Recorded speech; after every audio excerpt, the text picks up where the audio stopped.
ati mwongeye kwirirwa abakunzi ba Uwibucaba TV, nk'ibisanzwe ni Uwibucaba ubasuhuza. Nagarutse nanone. Uyu munsi mbazaniye aga short story, mfasha twumve kano ga short story maze tugire isomo dukuramo. Short story yanjye: Pazo yajyaga ajya mu kabari kamwe agasaba fanta, yarangiza yajya kwishura agafata ibiceri 600 akabijugunya hasi. Umusore ukora mu kabari akabyitoragurira ariko bikamubabaza. Bwacya Pazo akongera akajya muri ka kabari akanywa fanta, bamwishyuza agafata ibiceri 600 agomba kwishura akabijugunya mu bice bitandukanye by'akabari.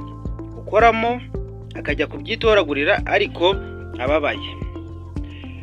Nuko rimwe Pazo ajya muri ka kabari, umusore wakoragamo aramubwira ati: ndambiwe ukuntu nyishura ukajugunya ibiceri ahantu kure.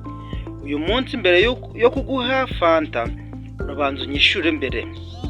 Nuko Pazo akora mu mufuka akuramo inoti y'igihumbi aramuhereza.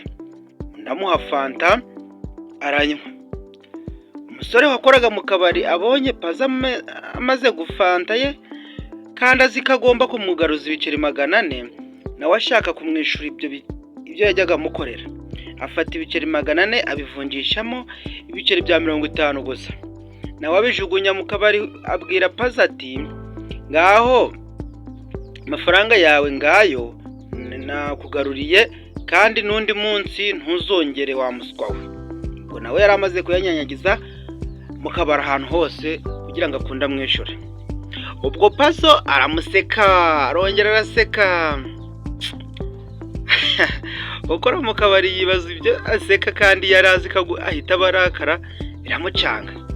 Mu gihe akibyibaza abona Pazo akoze mu mufuka azamura ibindi biceri desa, ati: ongera kuri ya yandi unyihere indi fanta, ndumva ntashize inyota. Wakoraga mu kabari aromerwa asubira kwitoragurira bya biceri yajugunye. None ndabaza, nyise nkawe uvanyemo irihe somo? Andika muri comment wowe, kandi wibagirwe subscribe. Je suis